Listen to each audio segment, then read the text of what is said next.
Hello! Today on First Listen, I will be listening to Queen. No, not that one. No. Queen. No, not that one either. Queen. Not them. No. Queen. That's right.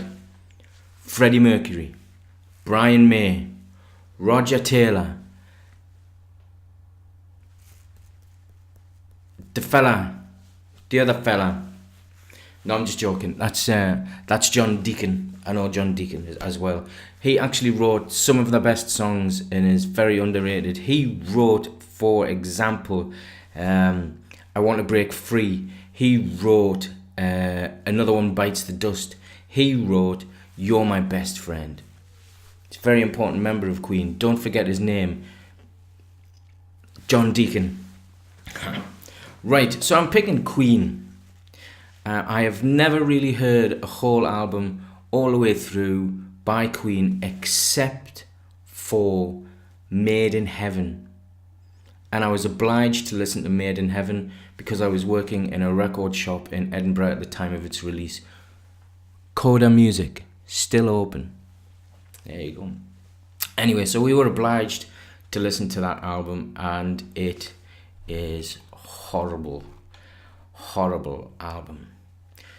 So I won't be listening to Made in Heaven.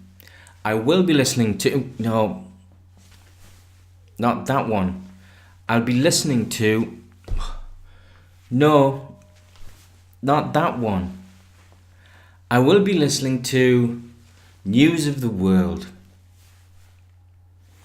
Now, News of the World was released in September 1977. It's the band's 6th album.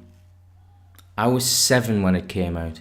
I don't remember it being released at all, not in the slightest.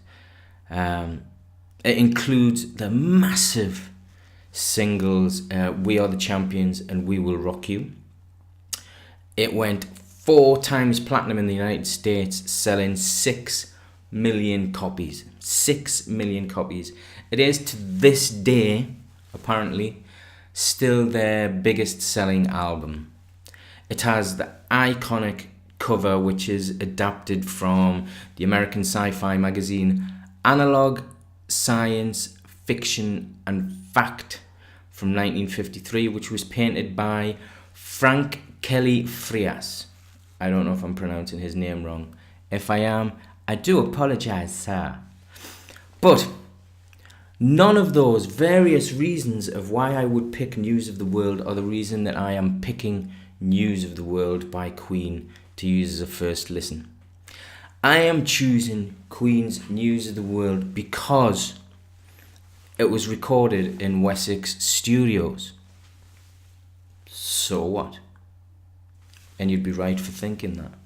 It was recorded in Wessex Studios at the very same time that the Sex Pistols were recording Nevermind the Bollocks, Here's the Sex Pistols. At the same time. The Sex Pistols, Nevermind the Bollocks, came out in October, so a couple of months after the Queen record. And I remember that album being released. So I'm picking this one to see if I can draw any parallels that may have came from the fact that these two bands at exactly the same time were in exactly the same studio recording their albums. You know, the punk, the youth, the ideals of the uprising of punk in Britain versus the statesmen of rock who had been almost prog beforehand. The previous albums by Queen were very proggy, and this album was the first time that they went more into a pop rock direction. So we're going to have a listen to Queen's News of the World. I've got my cup of tea, no beer today because it's 10 past 10 on a Sunday morning, so you know, a could do with a bit of hair of the dog maybe, but society says no. Well, it doesn't, but you know. I'm having tea and water today.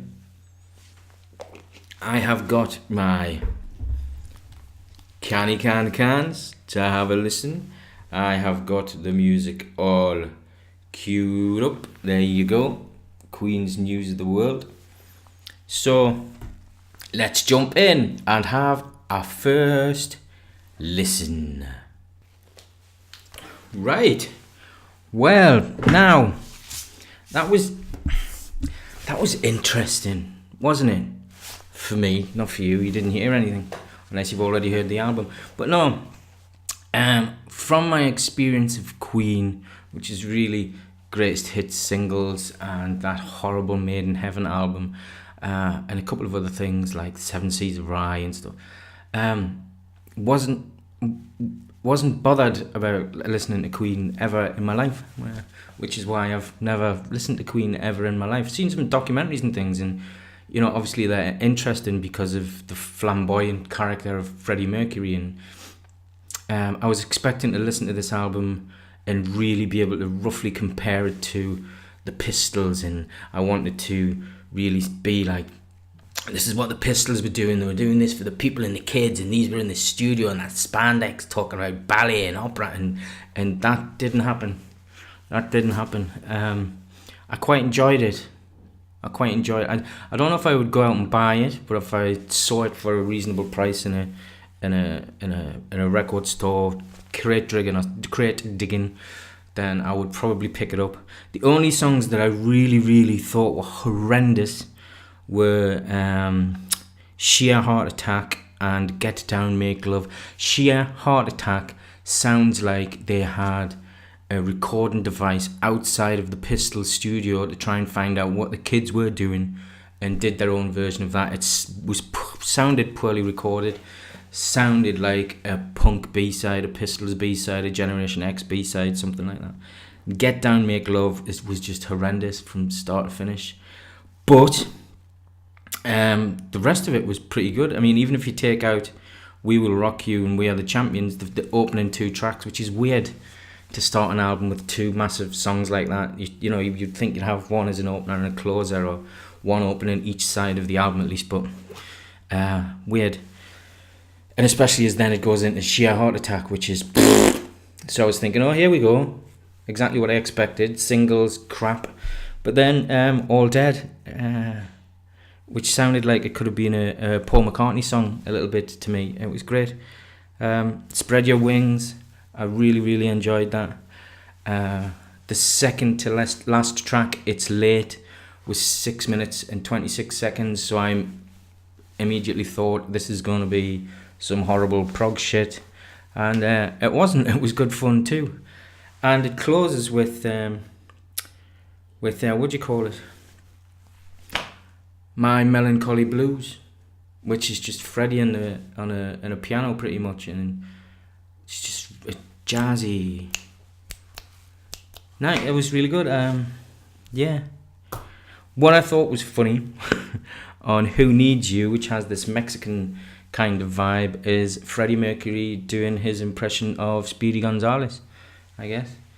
Ay, muchachos, I like it. Wow, I enjoyed the Queen album. I never ever thought that would ever happen. Ever. So I'm glad I picked that. News of the World. If you haven't heard it, give it a listen and let me know what you think in the comments. If you have heard it already, let me know what you think. Do you like Sheer Heart Attack, for example? And if so, why? If you have any suggestions, I've already got a couple for the next few weeks to be going by, but if you have any suggestions of albums that you think I should have a listen to, an album that you really, really love that I might not have heard of, an album that you really hate that I might not have heard of, anything at all, put it in the comments below. Like I said, my only criteria is, one, which you will not know until you submit, is that I can't know it, I can't have heard it before. And number two, it has to be easily accessible because I don't want to buy it before I listen to it, you know. Thanks for watching. So hit the subscribe button, give it a like, tick the bell. Like I said, put in a suggestion of any album you want me to listen to. What did you think of Queen's News of the World yourself? Thanks for watching. Bye.